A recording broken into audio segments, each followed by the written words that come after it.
Hi, welcome to NDTV. This is Lata Srinivasan. Today we have a very interesting director because he grew up in Chennai but made Telugu film industry his home. He's made a name for himself there. He's made some fantastic films and he's won a national award as well for his directorial debut, Chi La Sow. Hi, Rahul Ravindran. Welcome to NDTV. I'm really excited to hear about your upcoming film, The Girlfriend, which is releasing on November 7th and stars Rashmika Mandanna. Can you tell us a little bit about the Yes. film? It's a very, very intense and emotional relationship drama. It's intimate, it's very personal, and I have a feeling a lot of people are gonna relate quite heavily with the film. There'll be different aspects of the film that different people can take away, and what we are hoping for as a team is that we'd like to think we've made a thought-provoking film without, there's no lectures in the film. We're not saying what's right, what's wrong. We're showing you a story between two people as it is, and we just want to leave it to the people to process it the way they want and have their own takeaways and go home and discuss and debate. So it's that kind of a film. I think we would have won if people are discussing about the characters and the circumstances and the situations on the ride back home and then on the dinner table. So it's that kind of a film, yeah. Okay, so we've seen the trailer, which has created a big buzz, and it seems to be about a toxic relationship. You know, a young girl in love has a boyfriend, but it seems to be very complicated because there's another woman. She's not happy with the way he responds. So, how did come about with this? Is it because of the complicated relationships in society today, as it were? First part of that question, which wasn't actually a question, which is what the film's about, and the other woman angle and all that. The one thing I'd like to tell you is that this is a character-driven drama. It's not a plot-driven film. I mean, of course, there is a plot, but it is a character-driven drama essentially. And we knew that cutting a linear trailer, which sort of gives you the beginning, middle, and the end of the film, would be the most boring thing to do. And these kind of films, if you get a sense that, oh, I kind of know what this movie is about from beginning, middle to end from the trailer, then you're not going to want to come to the theater and watch the film. So we did misdirect a little bit with the trailer in terms of the storyline that might have formed in your head. So don't go too much by that. But we've also been very honest about the mood, the grammar, the flavor of the film and what kind of a film it's going to be, so that you're exactly prepared for the film that we're going to show you once you come to the theaters. So that is that. I don't want to delve too much into what kind of a relationship and things like that because it is a little early. But as far as the second part of your question is concerned, it's actually about certain things that transcend eras in a relationship between a man and a woman. There are some relationships that are of certain nature, and this was a story I had thought of actually 12 years back. And I wrote the screenplay for the film 5 years back. And the reason I'm making it today and we're very confident about releasing it is that what we talk about in the film has stayed relevant through this time. And I think will continue to stay relevant in a lot of families and a lot of relationships for the next 10, 15 years.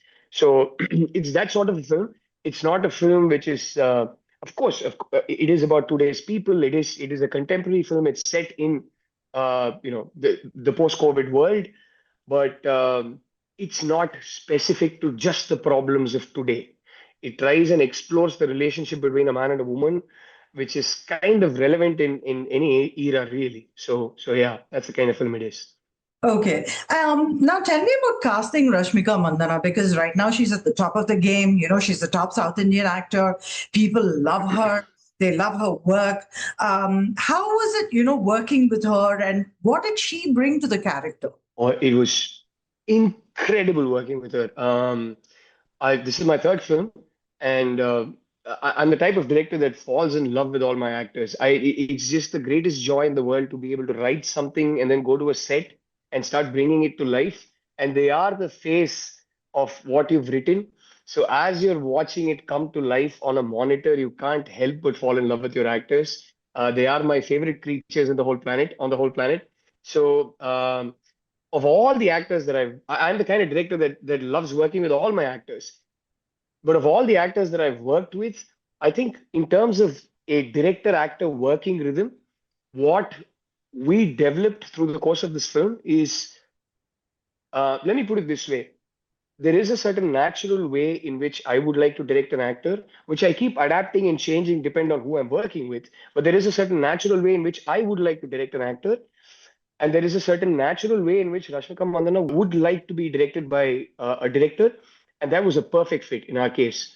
So it was such a joy to work with her. She's the kind of complete surrender kind of actor where, I keep saying this: Rashmika, go blindfold and jump off a cliff.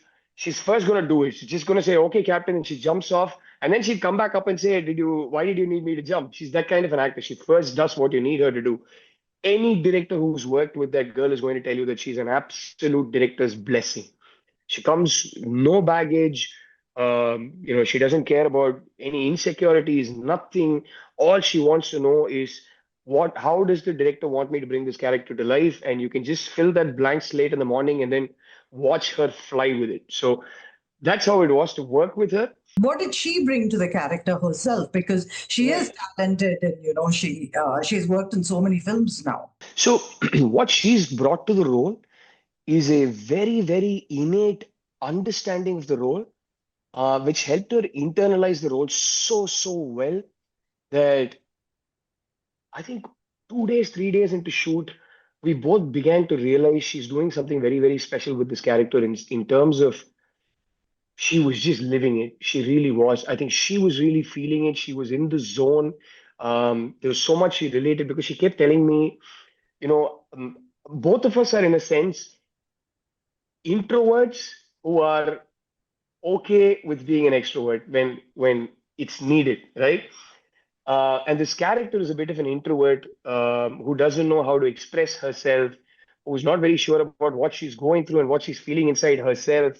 And she said, especially when I was that age, when I was Bhooma's age, she's about 4 years older than the character she's playing in the film.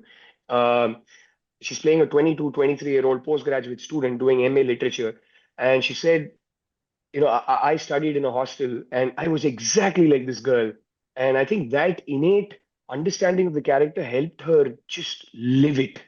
At no point did we get the feeling that it's just, I can't wait for you and the whole world to watch what she's done with the character. She's flown with it. Okay. But did you always have her in mind once you finished the script? When I was writing the script, I didn't have anyone in mind. I don't usually write my scripts with anybody in mind. So no, not when I wrote the script. What I did know when I wrote the script, when I was writing the script, is that for a large part of the film, this is the girl. Of course, she has a lot of lines and she talks and she interacts and communicates. That's not the point. But this is a girl who, like I said, doesn't know how to fully process how she's feeling and certainly doesn't know how to express it. So I always knew I needed an actor who has transparent eyes. That was the one thing I was sure of when I was reading the script. And then when Rashmika's topic came up and we pitched it to her and she said, okay, I was immediately like, that's the one thing I needed for this character. And this girl's got that. She's got headlight eyes, as I call them. Okay. And whatever's going on inside, you're going to be able to see it. I keep telling her it's your greatest strength as an actor and it's your biggest vulnerability as a human being because people know exactly what's going on inside. You can't hide your emotions. So yeah, she keeps laughing about it too. So I think that was the one thing that I was like, yeah, you know what, this role is now in good hands. This is your third film, right? And every Yeah. film of yours, you've tried to be different. I mean, in terms of the subject or theme. Is that a deliberate attempt? Not at all. My first film is again a story that I had before I made it for almost 15 years. It just kept developing in my head. It kept haunting me, and I couldn't wait to make it. And I finally ended up making it. My second film, of course, I didn't come up with the story. It was an official remake of a French film. So therefore, I was brought into the project when the story was already chosen. So I didn't plan it, right? So it was like it was a great career opportunity, and some lovely people involved in the film. So of course, I was going to do it. So that wasn't by plan. This one again, there was no thought in terms of, now that I've made these two films, I need to make this kind of a film. No, there was absolutely no such thought process. If anything, I have a lot of very dear friends and well-wishers who told me that after your second film, which didn't perform that well, they said you better be doing a film that's a much safer project, that's got entertainment, and that's the whole package. But I was like, I don't know. I just want to tell this story. I like the story. I'm excited about it, and I just want to tell the story. So I don't make these plans and calculations at all. And see, I don't sit and think of stories from planning my career point of view, right? Stories develop in my head because I've seen something, or I've experienced something, or I've watched someone experience something, and it triggers a thought, and I'm like, there's something there. It's something I want to talk about. It's something I want to tell as a story, and that's how I start developing stories in my head. So I don't know if I should start doing it, but I've always been very bad at planning it out in a way where, I made this, now I've got to go make this. So no, no such thought process at all. Right. But when your second film didn't do well at all, Mm. were you disappointed? And were you, at that point, did you decide, now I'll write and make my, direct my own films? I don't want to do remakes? Because there was a Tamil director who clearly said, I will never do remakes again, after he made one particular film. To answer the first part of your question, was I disappointed? I was dejected, of course. I mean, how can someone you you you work hard, you spend a big chunk of time on a project, and then when it doesn't do well, of course you're going to be disappointed. I was, but I took it on the chin. I learned from it.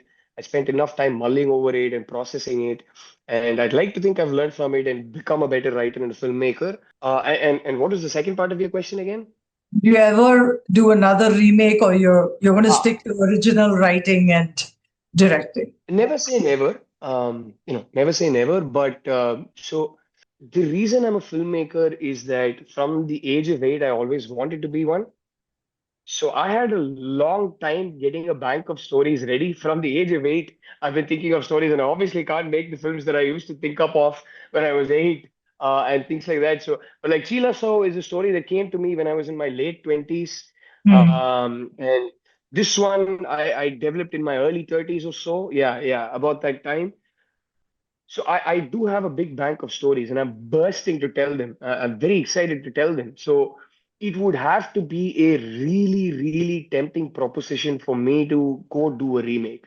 It's not that I have a blanket rule against remakes or anything. Never say never, like I said. But like for example, I signed my second film, which is an official remake, 1 week before my first film released.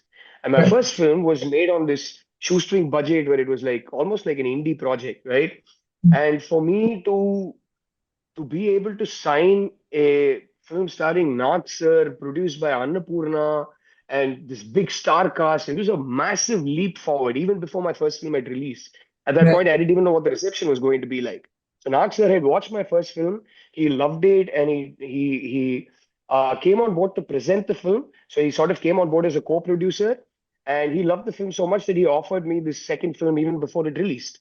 Right. So there was, so even at that point, I until he brought it up, I didn't want to do a remake. I was like, no, I've got lots of stories that I want to tell. But when the offer came, I was like, hey, I'd be an idiot to turn this down. This is a fantastic career opportunity. It's a massive career jump. And that's why I did it. So tomorrow, if there's an extremely tempting proposition that comes by, and I sense, but I think the one thing I wouldn't do again is at that point it made a lot of sense, and I have no regrets. I'm really glad I went and worked with the people that I did, and my producers were lovely. But going forward, I definitely don't think I'd want to do a remake for my career's sake. But I wouldn't be averse to doing a remake if the story really, really excites me. And I feel like it's something I would like to adapt and tell through my experiences and through my lens. Unlikely, very, very unlikely, because I've got lots of stories lined up and I can't wait to get done with all of them. So yeah. Okay. So coming back to the girlfriend, interestingly, when I was watching it, it had shades of Arjun Reddy. How Vijay Deverakonda's character behaves, and how this guy, behaves.